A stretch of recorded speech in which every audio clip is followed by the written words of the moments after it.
Hello everybody and welcome back to class. Tonight we're going to start one of the most interesting decades in U.S. history, and that is the Roaring Twenties, also just the 1920s. This one is a lot of fun to learn about because it's the time period of the flappers, jazz music, gangsters, prohibition, and everybody seems to find this decade extraordinarily interesting. So I'm going to start off with talking about changes socially across the United States. One of the biggest changes socially are going to be with women. Women during the 1920s are going to totally go against convention. They're going to shorten their skirts. They're going to cut off their hair. When women used to wear their hair long, and when they got older, they would just kind of wrap it up on top of their head. And so women are going to start embracing a looser lifestyle. These women here in this picture, they're being arrested for having on not enough clothing at the beach.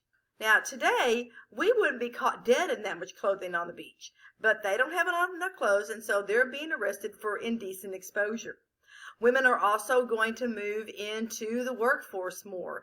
They're going to become typists and clerks and things along those natures. A lot of jobs that had traditionally, up until the 1920s, been held by men. Now today, when we think of secretaries and typists and telephone operators, we normally think of women. But before the 1920s, those were normally held by men. So this is going to be a new job avenue for women during the 1920s. It's also during this time period that you're going to start hearing women actually talk about birth control and not having as many children as they were blessed with. And that is going to be championed by a woman named Margaret Sanger, who is considered one of the founders of what today is known as Planned Parenthood.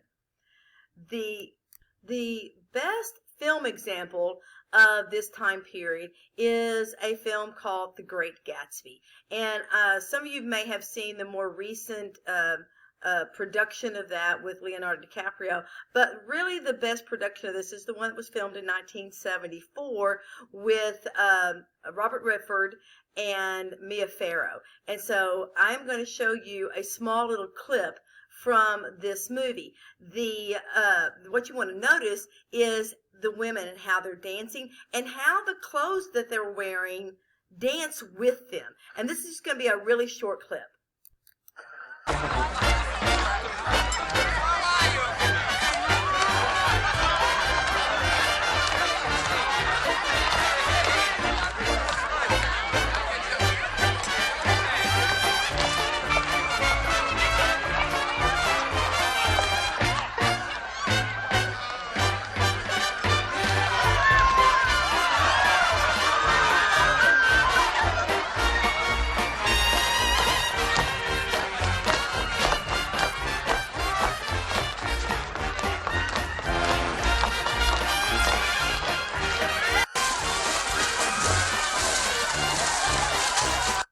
So as you can see from this video, it's a very carefree type of decade.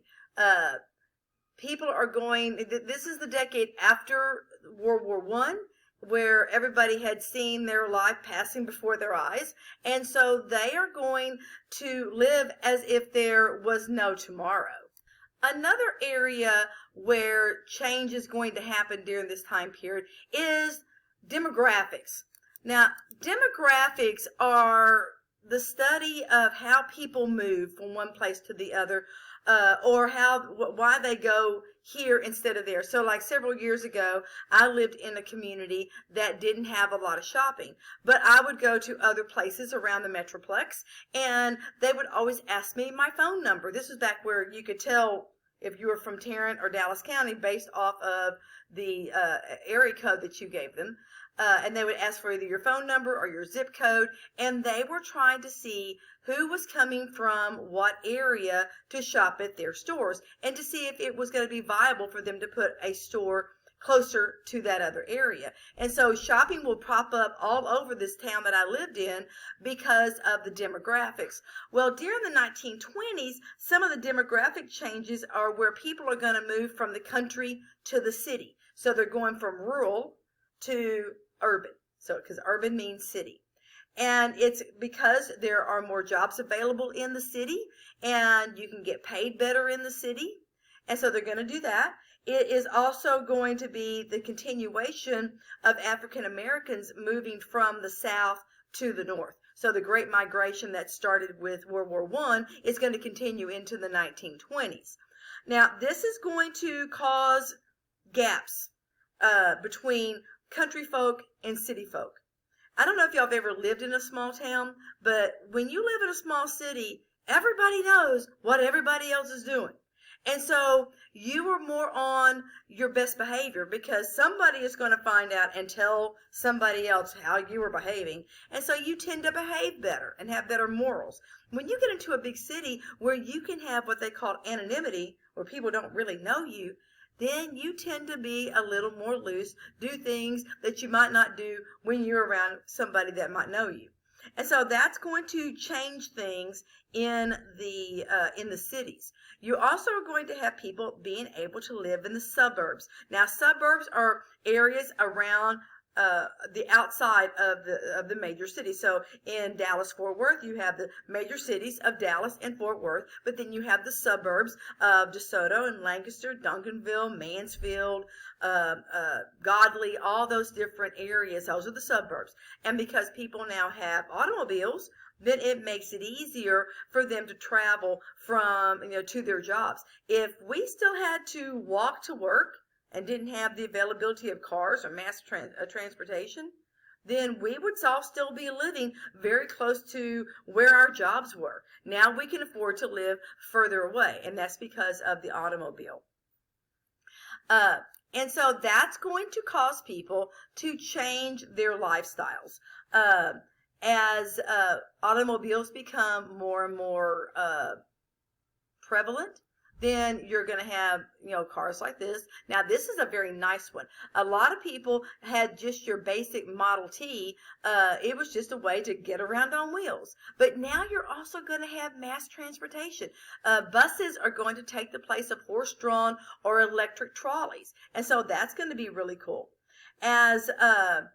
As people become more mobile and people can get jobs that pay them better, they're going to have more leisure time and more time where they can enjoy sports.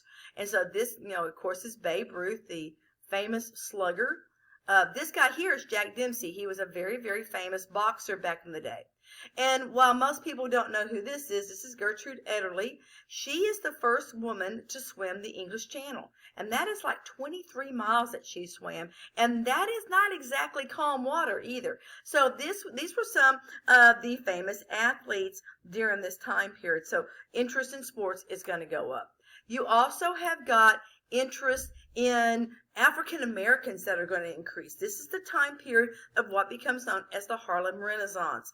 And white society in America is going to wake up and find out that people of color have got talent, whether it is musical talent or artistic talent, writing talent, and so they're going to sit up and they're going to take notice, and this is known as the Harlem Renaissance. So this guy right here, that is Louis Armstrong, very famous, talented trumpet player. This is Duke Ellington. His mama called him the gift. He could play that piano to where he could almost make that piano dance. This is Langston Hughes, a famous writer of the day. This is Zora Neale Hurston, and then this is Josephine Baker. She was a dancer. And so, see, these are some of the most notable people of the Harlem Renaissance. Now, as we go into the Jazz Age, the Jazz Age starts with a combination of ragtime from the vaudeville days and then mixing it with gospel and African American music. And so King Oliver and Jelly Roll Morton are going to be two of the early jazz performers. King Oliver is going to come across this guy right here in New Orleans. Louis Armstrong grew up in the Ninth Ward in New Orleans, Magnolia District, the poorest place in New Orleans. I think even today it's still the poorest place in New Orleans. And he had been a juvenile delinquent. He'd been left out on his own, and a Jewish family adopts him. I think that's how he gets his trumpet. And so he is playing in a local little trumpet band, and King Oliver hears him and picks him up to be in his band. And that's where Louis Armstrong gets his start. And so jazz music and the Cotton Club in Harlem in New York City are going to be the places to go for whites to have entertainment. They just loved it and ate it up. Now, there was also a group of writers known as the Lost Generation. Now, these were young men who had grown up before World War I and been told that mankind was as good as it had ever been and was only going to get better. And then they plunged themselves off into 4 years of annihilating each other. And so they're going to become very, very disillusioned with materialism and conformity, and it's going to show up in what they write. And so this right here is F. Scott Fitzgerald, the one who wrote The Great Gatsby, and his wife Zelda. I'm not sure how much of his work that you've read. Most everybody gets to read The Great Gatsby when they're in high school. But his wife Zelda had issues, and she compounded those with drinking. And so he includes her in, she's a character in everything he writes. So if you've seen The Great Gatsby, she is depicted by Daisy. And so, you know, most of the stuff they write, this is Ernest Hemingway, this is Sinclair Lewis, and most of the stuff they write is very depressing. I had to read Babbitt, which is a book that Sinclair Lewis is writing. Now, it's not the one he wins the Nobel Prize for. He wins that for Main Street. But we had to read Babbitt when I was a junior in high school. And it was 18 chapters of a man gets up, goes home, a man gets up, goes to work, comes home, goes to bed. Over and over and over and over. It was horrible.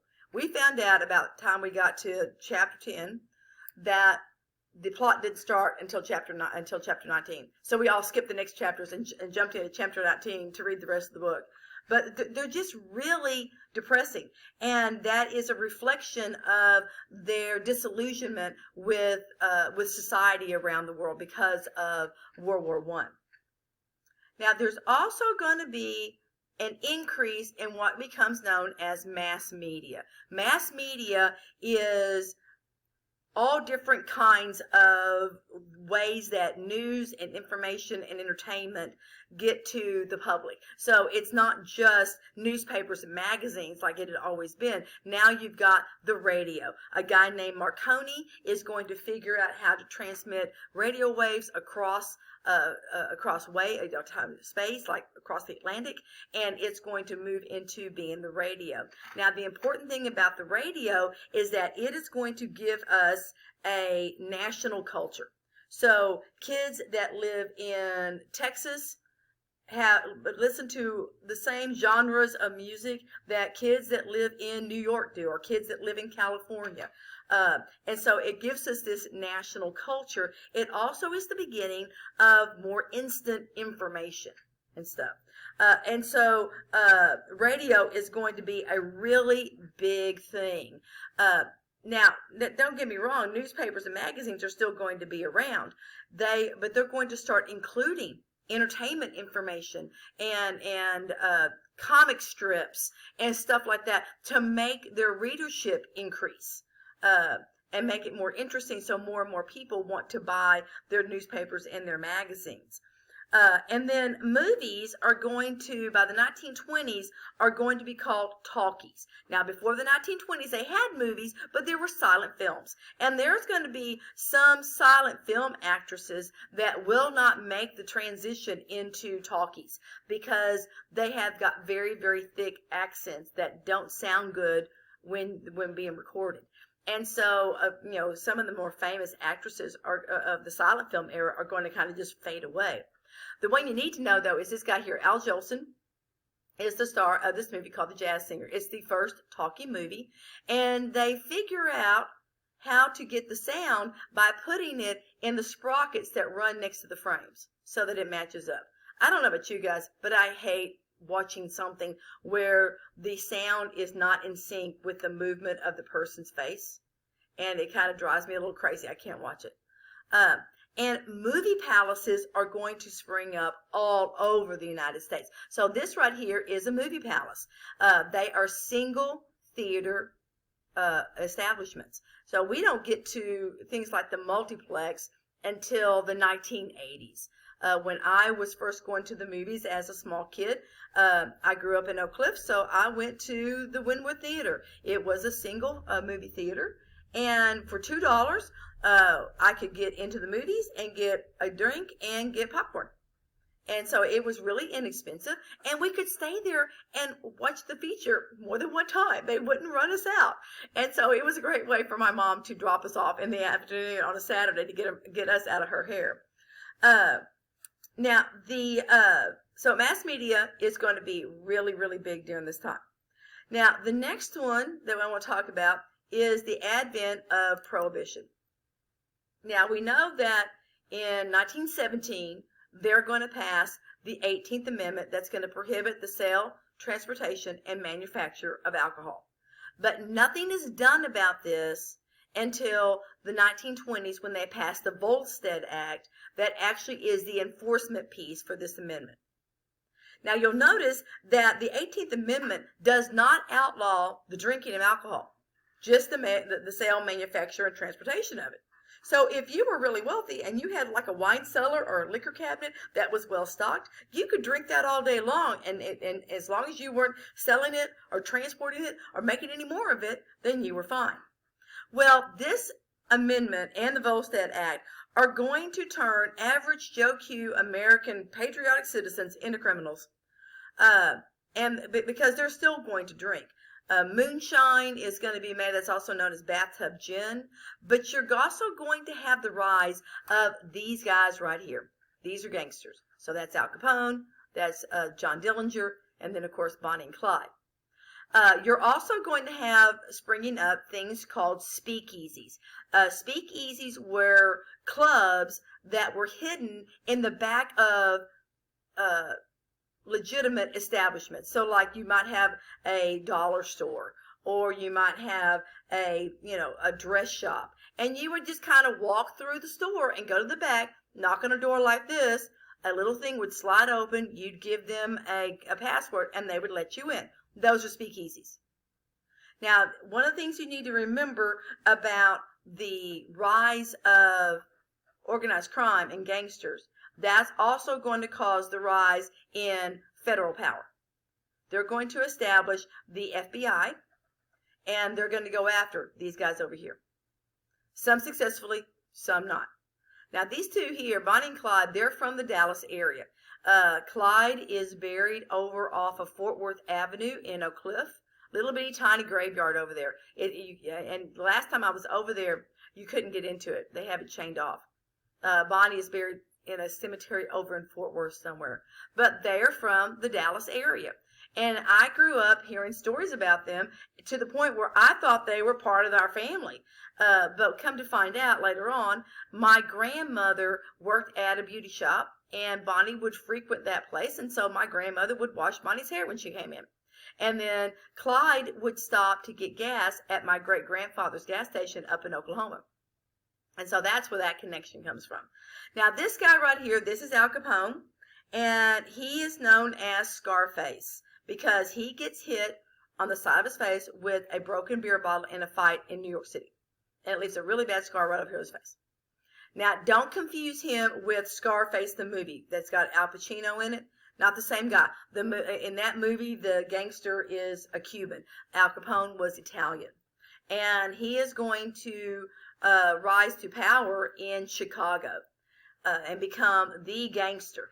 They never could catch him on anything criminal that he did as far as his gang activities. They finally get him for tax evasion. And so as crime increases, so does federal police power increases. It's also going to sharpen the contrast between the country and the city. because they're going to be a little more law-abiding in the country, even though they've had moonshine in the country for as long as I can remember. But they're going to be a little more law-abiding in the country. But it's also going to give rise to your bootleggers and your rum runners. So they're called bootleggers because they originally would hide the illegal bottle of alcohol down in their bootleg. But your rum runners are going to soup up their cars and put extra gas tanks on them and make them to where they can outrun the police. After Prohibition goes away in the 1930s, they're going to take their souped up cars and continue racing them, and this is where we get NASCAR. They come from the bootleggers of the 1920s. Now, you also got the rise of fundamentalism in this time period. Now, fundamentalism is in direct contrast to the gangsters and to the partiers. So this guy right here, this is Billy Sunday, and he was the leading fundamentalist preacher of the time period. Fundamentalists believed in the literal interpretation of the Bible. If the Bible said that Moses stuck a stick in the water and parted the water so the Israelites would come through, that's exactly how it happened. There was no symbolism in any of this. And so they're very, very little, they're literal, and they're very, very fanatical. This guy will get so carried away in preaching his sermons against alcohol and against evolution, he'll almost fall off the stage. He is very passionate about what he's trying to say when it comes to preaching the gospel. And so people like him are going to go after people like this. Now, this guy right here is John T. Scopes. He was a science teacher in Tennessee, and he believed that all forms of science need to be taught. So not only was he teaching creationism as a method of how people got here to earth, but he's also teaching evolution. Now in Tennessee, they had passed a law that you could only teach the Bible version of how man was created in Tennessee public schools. And so this little community is going to find out that he's teaching evolution, and they're going to come after him. And he's going to be hauled up on charges. And it's going to become the trial of the century. You're going to have two very famous lawyers or attorneys that are going to come, one to prosecute the case and one to defend John Scopes. So your defense attorney is going to be Clarence Darrow, and your prosecuting attorney is going to be William Jennings Bryan, the very famous populist that we've talked about before. And it is going to be the first time that they're going to broadcast a trial live over the radio. And it's going to go back and forth. It's going to go over several days. And sure enough, they are going to find Scopes guilty of teaching evolution against Tennessee state law. But they're only going to fine him $100. And the fundamentalists are going to lose their minds because they wanted this man thrown under the jail and the keys thrown away. So basically, the fundamentalists are going to win the battle but lose the war. It had turned out to become very, very bad publicity for this little community, and so they were trying to get it done and over with and let this man go. Now, also during the 1920s, you're going to have changes in the African American community as the Great Migration continues and more African Americans get moved up into northern cities. They're looking for better job opportunities, and they're looking for less discrimination. Well, they may find better job opportunities, but they're not going to find less discrimination. You're going to have riots break out all over, one in Chicago, one in Memphis. This picture right here, this is the Tulsa riot, where they're going to come in and they're just going to destroy the black section of Tulsa, which was a very thriving, up-and-coming area of Tulsa. It was known as the Black Wall Street. And so you're going to have all these different race riots that are going to go on. The KKK, that had been suppressed in the 1870s, is going to rear its ugly head again. They're going to march down Washington, D.C. streets, showing their strength in numbers. Now, one thing we have to understand about our First Amendment rights, that everybody has freedom of speech, and everybody has freedom of assembly, as long as they're not breaking the law, whether we like what they have to say or not. And I'm telling you, the KKK is the most vile, abhorrent organization that I've ever had the displeasure to have to learn about. They still exist. They may not be out in the open, but they still exist. But anytime, like I think it was maybe 4 years ago now that they had a march in Chicago. And so as long as they are following the law, then they can have their say just like anybody else. But you've also got, like I said, the rise of black culture and black pride.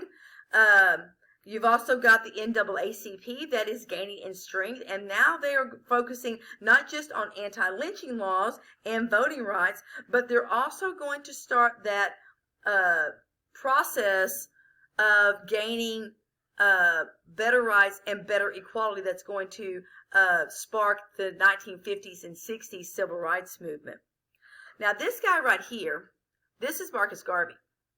And he forms the Universal Negro Association Improvement Association, and he has a ocean liner group called the Black Star Line. And his idea is for everybody, everybody who is African American to go back to Africa. So it's called the Back to Africa movement. Unfortunately, he's going to get a lot of people to buy into this, and then he's going to abscond with their money. They're going to catch him, and he's going to spend time in jail. He's not even American. He is Jamaican. And I like this picture because I think that hat is just too interesting.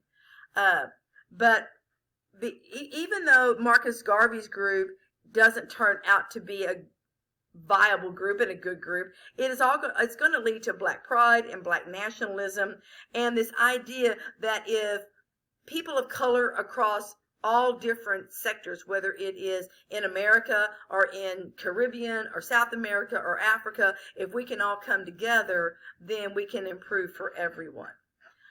And so that's some of the cultural conflict that's going to go on during this time. Now, we're also going to have the rise of something known as eugenics. We have the tendency to want to point our fingers at Germany because of the Holocaust and say, well, you were the bad guys and you were the ones that were trying to come up with this master race. But there were sections in our country and in other European countries that all have the same idea that you could breed perfection, that you could take a blonde-haired, blue-eyed male and breed it with a blonde-haired, blue-eyed female, and you'd have blonde-haired, blue-eyed children. And that is just not true. I have friends whose parents were both born deaf. Neither one could hear. All 4 of their children can hear just fine. And I have other friends who, for all intents and purposes, are perfectly normal, and they've had special needs children. So there's no way that you can breed perfection. But that's eugenics and the study of selective breeding.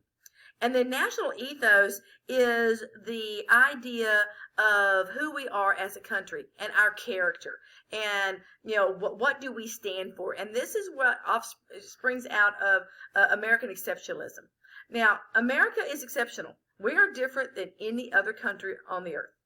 But that doesn't mean that we're always exceptionally good. There are lots of times that we are exceptionally destructive and exceptionally bad. And so American exceptionalism does exist. You just got to understand that it's got 2 sides to it. Now, if you'll recall, at the end of World War I, Russia got out of the war because of the Russian Revolution. And they had become a communist country. They were being led at that point by a guy named Vladimir Lenin.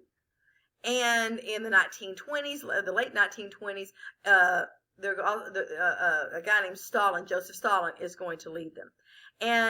But Vladimir Lenin had made the comment when he first took control that for communism to become successful, it had to be spread worldwide. And so that is going to go straight against America's ideas of liberty and equality, and it's going to cause a lot of panic in this country, and it's going to become known as the Red Scare. And so because of the Red Scare and this fear of communism infiltrating the United States, we're going to do some things. Number one, we're going to limit immigrants, especially ones coming from countries in or close to the communist country of Russia. Now, Russia is the only one that's communist at this time. China does not become communist until after World War II. And so people from Eastern Germany, people from Russia, people, even Italians and stuff, any kind of immigrant's going to be looked at sideways, that you're bringing in this foreign government that we don't want to do anything to do with. So Congress is going to pass the National Origins Act in 1924, and it is going to limit the amount of immigration coming from Southern and Eastern Europe and from Asia. And so that's what this cartoon is right here. You have all these people wanting to come in, and only this much get to come in. And then this one here, you have an immigrant coming in, and they have them set up looking like they're going to blow us up.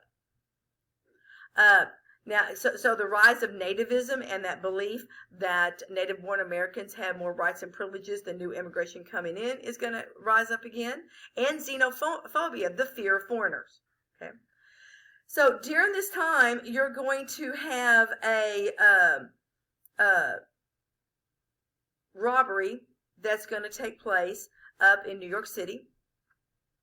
And in the process of this shoe factory being robbed, the night watchman is going to be killed. Well, in this neighborhood, there are two Italian immigrants that are known as are already known as anarchists. Now, an anarchist is someone who wants to get rid of all kinds of, all government and have no government. And so they're going to be singled out as the perpetrators of this crime. And their names are Sacco and Vanzetti. There is no proof whatsoever that they had anything to do with this. It's all on circumstantial evidence. You live in that neighborhood, you're an immigrant, you're an anarchist, so you had to be the one to do this. And so they're going to be tried, convicted, and executed. And that's going to cause problems. You're going to have the Attorney General of the United States, A. Mitchell Palmer, who is going to go after anybody that he thinks is a subversive, somebody who he thinks is going to try and undermine the government. So a lot of other anarchists are going to get deported, like Emma Goldman. You have, because she was not an American citizen, American citizens that are suspected of being subversive, they're going to get thrown in jail. And so it's going to cause a lot of tension. And so known as the Red Scare, it is the fear of communism. It will exist through most of the 1920s, and then it'll kind of back off, and it'll come back after World War II.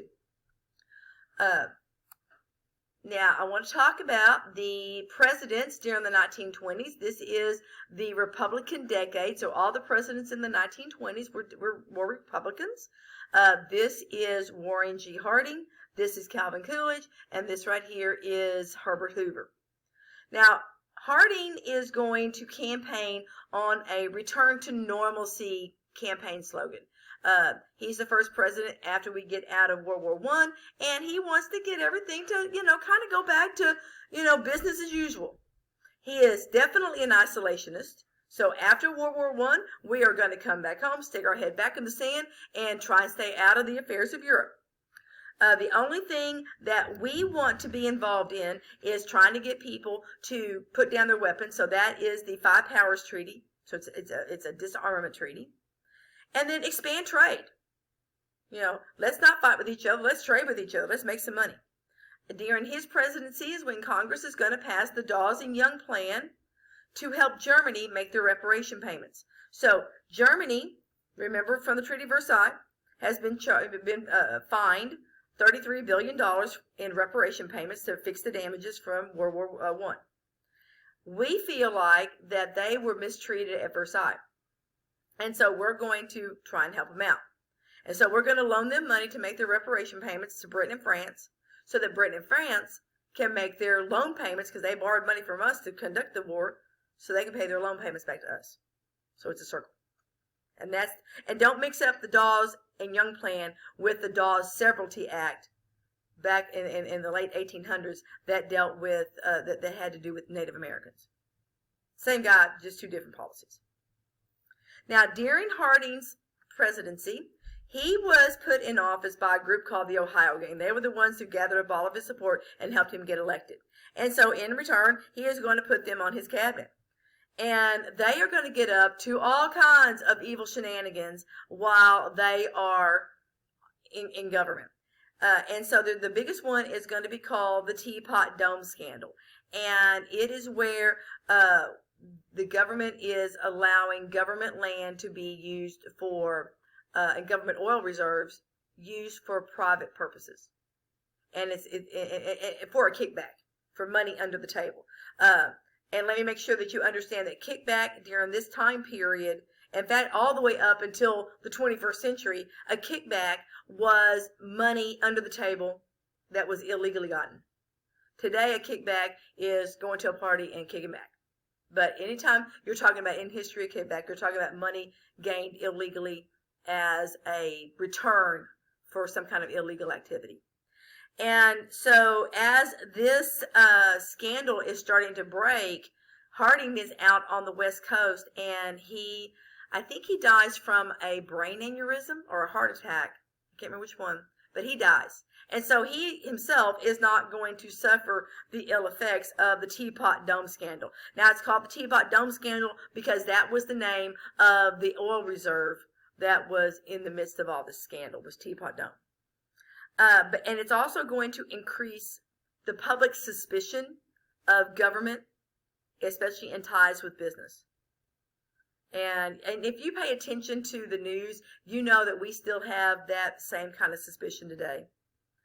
Now, the next president is Calvin Coolidge, this guy here. Now, he was vice president under Harding, so he's just going to take over, and then he gets himself reelected in 1924. He was a very quiet individual, and that's why he's called Silent Cal, a man of few words, very smart man. And he believed that we should get back to taking care of business. So his campaign slogan was, "The business of America should be business." So under his presidency, you're going to have what's known as laissez-faire economics. And that's where the government is not going to interfere in the workings of the economy. Okay, they're just going to let it run by supply and demand. And of course, he too is going to be an isolationist. And so while he's president, America is going to join the Kellogg-Briand Pact, which is a group of about 50 or 60 nations that are going to outlaw war and stop, intimidating each other into war. So we're going to help each other out and stop going to war. And that's the Kellogg-Briand Pact. And Kellogg is the same one of the cereal company. And then in 1928, during that presidential year, election year, like I said, Coolidge was a smart man, and he could see the writing on the wall. The economy had done really well so far, but it was kind of teetering, and he could see this coming. And so he's going to decide not to run for re-election in 1928. And so this guy here, Herbert Hoover, is going to be elected in 1928. And he is going to be sworn in March of 1929. Now, Herbert Hoover, you know him before. He was the phenomenal food administrator during World War I. And he was the one that managed to keep all of America fed and half of Europe, because he was so good at making those kinds of things work. But he was not Mr. Personality. He was pretty much cold fish. He had very set ideas about what he thought about America as a whole. And he believed America was built of rugged individuals who always pulled themselves up by their own bootstraps and faced difficulties head on and did not need help from anybody else. And that's going to play a big part when we get to the stock market crash 6 months later. Now, you have to understand that he was not at fault. He did not cause the Great Depression. In fact, if you want to talk about the Great Depression and who caused it, we all, people during that time period needed to look themselves in the mirror and say, we've met the enemy and it's us. Just like in 2008 when the economy went nuts and things, people were losing their jobs and their houses and stuff for the same reason. We bought too much stuff that we didn't need with money we didn't have. We bought it all on credit. And so, it wasn't the government's fault that the economy went into the dumps. It was our own fault for not paying attention to what was going on and just living as if tomorrow was just going to be the same as today. And so he is not going to do a whole lot once the stock market crashes 6 months after he takes office. And that's going to be his downfall. It's not that he caused it, it's that he didn't do much to fix it. Now let's talk about how at the end of the 1920s we get into that mess. So the economy in the 1920s is improving. We have people making more money. If people make more money, they spend it, just like we do today. We stick we put it in our pockets for about 5 minutes, and then we find something we need to spend it on. And we have all this clever advertising going on now that is going to entice us to buy certain things. So like these kind of ads like here. So if you wear your hair this way, use this kind of perfume, dress this way, then you're going to be attracted to the opposite sex. They're going to find you attractive. If you have a car, then you can be like the Joneses. You can be like everybody else. So you're going to have people buying cars, people buying all kinds of appliances and newfangled gadgets and stuff, because they now have what's known as the installment plan, where you can buy something now and pay for it later. Now, they do not have what we today call drastic plastic. The credit card is not here. So, say you wanted to buy a radio, then you would go to the radio shop and you would pay so much money down, and then you would make equal installment payments until you had paid it off. And it's much like we buy cars and houses today. So the revolving credit comes later. So, but this is the beginning of where we go from pride in ownership to today, where we have basically just pride of possession, because so much of the things that we have today are on credit. We don't own them yet. Now, there's also going to be new resources and new management techniques that's going to increase productivity. So the gross national product, the GNP, is also going to go up. Henry Ford has taken the assembly line. Now, he doesn't invent the assembly line. He just uses it to its best productivity. And he can crank out a new car every 5 minutes. And so this goes back to that economies of scale. The more you make, the cheaper it is to make it. Therefore, it's you can offer it at a lower price. So everybody can have a car. And so most people most people only had one vehicle at this time. But they had a car. Now, it's also going to increase other industries. Everything that feeds into the automobile is going to also increase. Now, Henry Ford was not what you would consider a monopolist like Rockefeller and like Carnegie. He had his Ford manufacturing company, but everything that he had to buy to make the car is also going to improve. So rubber for the tires, steel for the car itself, gasoline to run the car. So, and I want to make sure you know that petroleum is gasoline. It just depends on how refined it is. So crude oil comes out of the ground. You refine it to some point and you have petroleum. And you use petroleum and oil in so many things that you don't even realize you're using it in. If you use Vaseline, that's petroleum jelly. If you refine it more, then you have kerosene. A little further, you have gasoline. Even more, and you have jet fuel and rocket fuel. So petroleum is all of that. And so we get into a thing where, everybody's looking, the economy is doing good. There is a lot of confidence in what is going on during this time period. So, the unemployment is not very high. And those that are employed are being competed for by the different businesses. And that's where we're going to get welfare capitalism. Welfare capitalism is where you have got paid vacations. You get sick time. You have a company that's going to offset your insurance cost. You might have a company picnic. So they're trying to say, well, we got these kind of benefits. Instead of them, they only got those kind of benefits. You want to come and work for us. So that's where that welfare capitalism is going to spring out of.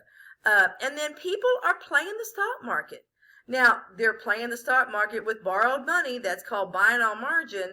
But they're playing the stock market, and they're doing pretty good. And, of course, that everybody's done so well so far this decade, so why shouldn't it keep going? So everybody has a lot of confidence uh, in Herbert Hoover. But just like when you play the game of Jenga and you have taken bricks out of the bottom to make your tower bigger and bigger and bigger, at some point the bottom of it gets insecure and it's going to collapse. And that's what's going to happen at the end of the 1920s. There are also groups that are not enjoying the same level of prosperity as a lot of people during this time period. So farmers in the 1920s, crop prices have gone into the dumpster because of overproduction. By the time we get into the mid-1920s, they have produced so much wheat that the silos are those tall metal things that have the little pointy roofs to them. That's where they store grain. The silos are full, and they've piled up excess grain on the sides of them. So they have a lot of supply and not enough demand. And so the crop prices are like nothing. Where they had been $3 a bushel at the beginning of the 1920s, now they're down to, cents, 50 cents a bushel. Your unskilled workers are not making much money. And that is always the case. But back during this time period, there wasn't a minimum wage for unskilled workers. I was a minimum wage employee when I first started working.